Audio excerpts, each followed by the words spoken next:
दो खूबसूरत औरतें जब आमने सामने आई तो बिना कुछ बोले ही माहौल गर्म हो गया। कारा ने दिखावे के लिए सारा को गले लगाया, लेकिन तीनों के मन में खोट था। ऊपर से दोस्ती दिखा रही कारा मासूम बनकर सारा को अपनी बातों से उकसा रही थी। डेविड दोनों तरफ तालमेल बिठाने की कोशिश में था, कभी पत्नी को संभालता तो कभी महबूबा को। डेविड घबराहट में था, जबकि सारा अपना गुस्सा दबाकर झूठी मुस्कान के साथ खड़ी थी। लेकिन सारा के दिल में नफरत बढ़ती जा रही थी। उसने कारा और डेविड को हंसते हुए देखा। अपने पति को दोनों औरतों को बहलाते देख सारा का प्यार अब पूरी तरह नफरत में बदल गया। जब माहौल बहुत अजीब हो गया, तभी कारा का बॉयफ्रेंड जैक भी वहां पहुंच गया। जैक के बारे में सुनकर डेविड सन्न रह गया। साफ था कि उसे जलन हो रही थी। कारा को जैक के करीब देख डेविड से रहा नहीं गया और वो वहां से निकल पड़ा। कारा भी उसके पीछे पीछे चल दी। इस तरह ये दो जोड़े एक साथ पहाड़ों की ओर निकल गए, लेकिन उनके उलझे हुए रिश्ते जल्द ही सामने आने लगे। चलते चलते सारा और जैक करीब आने लगे, लेकिन जब सारा ने मुड़कर देखा तो पाया कि उसका पति डेविड तो कारा के साथ बातों में पूरी तरह खोया हुआ था। वो भूल गया था कि उसकी पत्नी भी साथ है। चारों तरफ घने जंगल थे। बातों बातों में जैक ने सारा को बताया कि उसे डेविड और कारा के बारे में सब पता है, लेकिन जैक सिर्फ कारा के घर वालों के दबाव में उसका बॉयफ्रेंड बना हुआ था, इसलिए वो सब जानकर भी अनजान बना रहता था। पर सारा इतनी दरियादिल नहीं थी।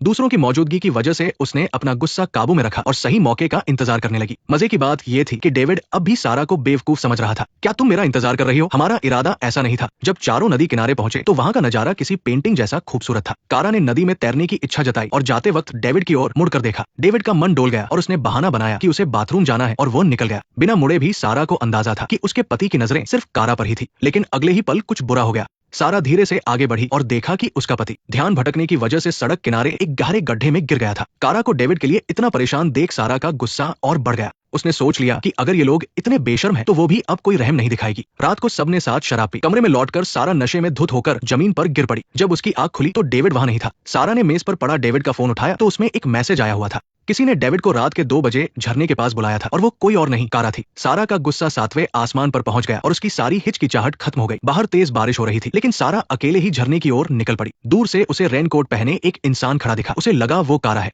सारा अपनी नफरत पर काबू नहीं रख पाई और चिल्लाते हुए उसकी तरफ दौड़ी। गुस्से में उसने उस इंसान को जोर से धक्का दे दिया। ये कहानी शादी में धोखे और बदले की भावना को बड़ी शिद्दत से दिखाती है। सारा का बदलता बर्ताव ही इस कहानी की जान है। पहले उसने कत्ल की साजिश रची, फिर उसका मन डोल गया, लेकिन पति की बेवफाई देखकर उसने आखिरी फैसला ले लिया। डेविड की घबराहट और कारा की बनावटी बातें सारा के बदले को जायज ठहराती है, लेकिन जब वो वापस होटल पहुंची तो उसे खुशी के बजाय खालीपन महसूस हुआ। अब जो हो गया सो हो गया। सबसे जरूरी था सबूत मिटाना। सारा ने अपने हाथ और शरीर से मिट्टी के निशान अच्छी तरह साफ किए। फिर उसने पति का फोन अनलॉक करके कारा के सारे मैसेज डिलीट कर दिए। उसने कमरे का कोना कोना साफ किया ताकि कोई शक की गुंजाइश न रहे। वो आईने के सामने खड़ी होकर अपनी झूठी कहानी दोहरा रही थी। तभी अचानक दरवाजे पर जोर जोर से दस्तक हुई। सारा की धड़कनें तेज हो गई, लेकिन दरवाजा खोलते ही जो उसने देखा वो दंग रह गई। दरवाजे पर वही डेविड खड़ा था जिसे वो अभी खाई में धक्का देकर आई थी। सारा पूरी तरह चकरा गई। अगर डेविड जिंदा है तो उसने किसे मारा? उसे लगा कि शायद उसे वहम हो रहा है। उसने फिर से दरवाजा खोला। वही डेविड था जिसके चेहरे पर सिर्फ नींद का खुमार था, चोट का कोई निशान नहीं। सारा बुरी तरह डर गई और वहां से भागने की कोशिश करने लगी। उसे एहसास हुआ कि उसने किसी गलत इंसान की जान ले ली है। उसने दरवाजा बंद किया। उसका दिल जोर जोर से धड़क रहा था। सारा का शरीर डर से ठंडा पड़ गया था। उसने खुद को संभाला और डेविड से पूछा कि वो रात भर कहाँ था। पता चला कि वो होटल से कहीं गया ही नहीं था। फिर उसने झरने से किसे धक्का दिया? जवाब तब मिला जब जैक घबराया हुआ कारा को ढूंढने निकला। सारा को समझ आ गया कि उसने गलती से कारा को ही मार दिया है। वो औरत जो उसका घर तोड़ रही थी वही उसके हाथों मारी गई। जैक ने पुलिस को बुलाया और तलाशी शुरू हो गई। सारा और डेविड भी उनके साथ ढूंढने निकले, पर सारा की नजरें जमीन पर थी। उसे कारा की परवाह नहीं थी। उसे तो उस अंगूठी की फिक्र थी जो कल रात वहां गिर गई थी। वो डेविड की दी हुई अंगूठी थी जो उसकी पोल खोल सकती थी। साइलेंस, वो सगाई का हार जो उसने डेविड को दिया था, वही उसे इस कत्ल से जोड़ सकता था। वो हार एक बड़ा सबूत था। खुशकिस्मती से पेड़ की छाव में आराम करते वक्त उसे वो चमकता हुआ हार डेविड के पैरों के पास गिरा हुआ दिख गया। वो तुरंत डेविड के मोच आए टखने को सहलाने के बहाने झुकी और बड़े प्यार से मालिश करते हुए चुपके से उसने हार अपनी मुट्ठी में भींच लिया और जेब में डाल लिया। उस ठंडी धातु को छूते हुए उसने मन ही मन दुआ की कि कारा हमेशा के लिए इन पहाड़ों में खो जाए। लेकिन किस्मत को कुछ और ही मंजूर था। खबर आई कि कारा मिल गई है, पर उसकी हालत बहुत गंभीर है और उसे अस्पताल ले जाया गया है। सारा का दिल बैठ गया। उसके दिमाग में बस एक ही बात घूम रही थी कि अगर वो जिंदा है तो क्या उसे याद होगा कि मैंने ही उसे धक्का दिया था। अस्पताल पहुंचने पर डॉक्टर ने बताया कि दिमाग में चोट लगने की वजह से कारा की याददाश्त चली गई है। उसे उस रात की कोई बात याद नहीं थी। ये खबर सारा के लिए डूबते को तिनके का सहारा थी। उसने दिखावे के लिए बड़े प्यार से कारा का हाथ पकड़ा, पर उसकी आंखों में अजीब सा डर छिपा था। अगले कुछ दिन जिंदगी फिर से पटरी पर लौट आई। सारा और डेविड घूमने निकल गए, मानो वो खौफनाक रात और वो हादसा सिर्फ एक बुरा सपना था। तभी एक सुबह खबर मिली कि गहरी चोटों की वजह से कारा की मौत हो गई है।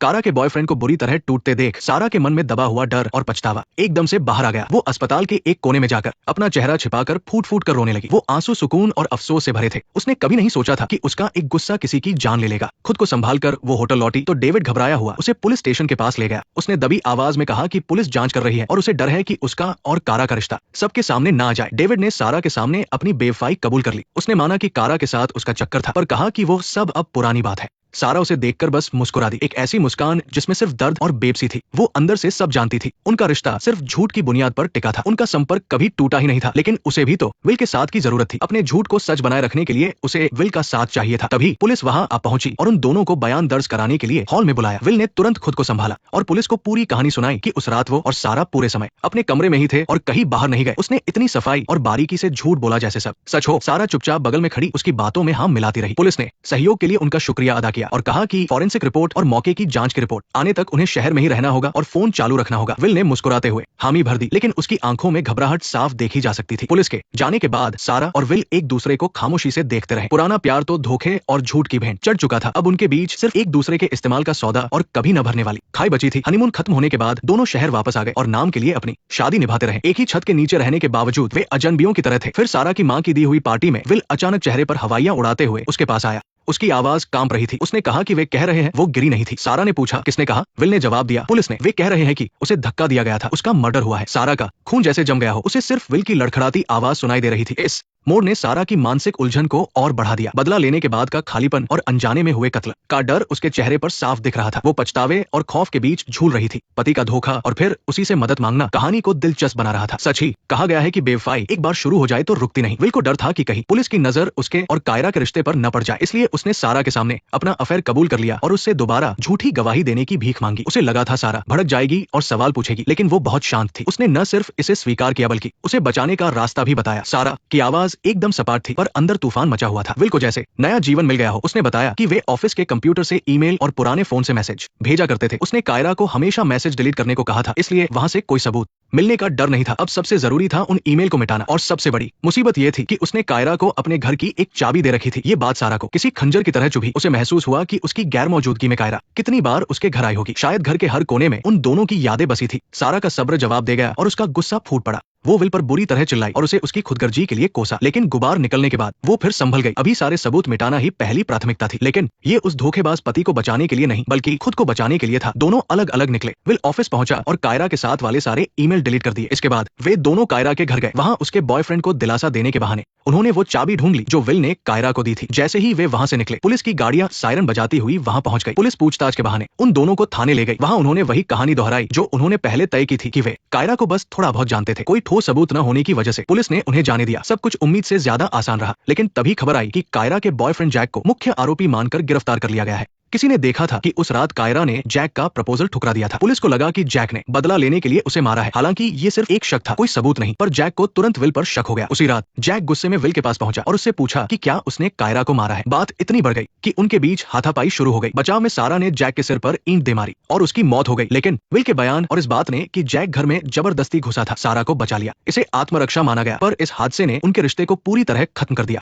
सारा विल के धोखे को भुला नहीं पा रही थी और उसने तलाक मांगा, पर विल ने साफ मना कर दिया। उसने कहा कि मैं तुम्हें बचा रहा हूँ। सारा ने पूछा तुम क्या कह रहे हो? विल बोला ये आत्मरक्षा नहीं थी, तुमने उसे जानबूझकर मारा है और जैसा मैंने कहा हमारा तलाक नहीं होगा। विल की इन बातों ने सारा को उसकी असलियत दिखा दी। वो समझ गई कि विल कितना नीच है। वो जानती थी कि इस आदमी के पास उसे बर्बाद करने की चाबी है। अगर आजाद होना है तो उसे सबक सिखाना ही होगा। तभी सारा ने चुपचाप अपना बदला लेने का प्लान बनाया। ऊपर से उसने दिखाया कि वो विल की बात मान गई है और एक अच्छी पत्नी का नाटक करने लगी। वो हमेशा अपना फोन पास रखती और जब विल बेफिक्र होता तो वो उसे बातों में फंसाकर उस रात के सच को उगलवाने की कोशिश करती कि वो मर्डर एक गलती थी। उसने इन बातों को रिकॉर्ड कर लिया ताकि अपने बचाव का रास्ता खुला रहे। कुछ समय बाद विल सारा को एयरपोर्ट ले गया। उसे लगा कि सारा ने उसे माफ कर दिया है, पर उसे नहीं पता था कि वो सारा के बिछाए जाल में फंस चुका है। जैसे ही वे फ्लाइट पकड़ने वाले थे पुलिस आ गई और उन्हें पूछताछ के लिए ले गई। विल को लगा कि ये हमेशा की तरह मामूली पूछताछ है, लेकिन तभी एक वीडियो सबके सामने लाया गया। उस वीडियो में वह और कायरा साथ थे। इस वीडियो ने विल के पुराने सारे बयानों को झूठा साबित कर दिया। पुलिस ने उसे तुरंत कायरा के मर्डर का मुख्य आरोपी बना दिया और विल पूरी तरह टूट गया। बुरी तरह टूटे हुए विल ने मदद के लिए सारा की तरफ देखा, पर उसे सारा के चेहरे पर आती जाती वो ठंडी मुस्कान नहीं दिखी, क्योंकि ये सब सारा की ही सोची समझी चाल थी। उसी ने बड़ी चालाकी से वो वीडियो पुलिस तक पहुंचाया था।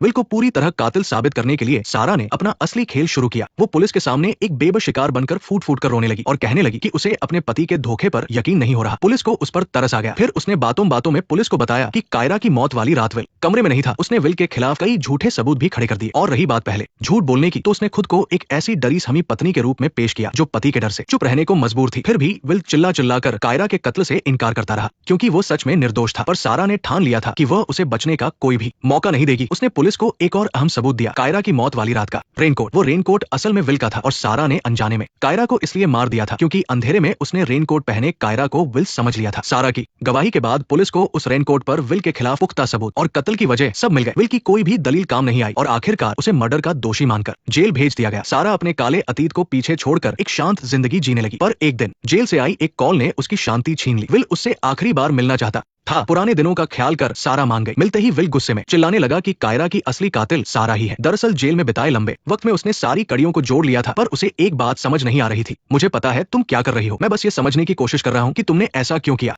क्योंकि मुझे लगा था कि तुम कातिल हो। तुमने ही मुझे ऐसा बनने पर मजबूर किया है। कहानी यही खत्म होती है। सारा को कानून ने तो सजा नहीं दी, पर वह अपने जख्मों के साथ जीने लगी। ये कहानी सच्ची और कड़वी है। धोखेबाज पति को उसके किए की सजा मिली और एक औरत ने मुश्किल हालात में खुद का रास्ता खुद बनाया। इसने धोखे के बाद माफी और बदले के बदले जान वाली घिसी पिटी कहानियों को पीछे छोड़ दिया। नेक्स्ट पार्ट देखने के लिए वीडियो को लाइक करो।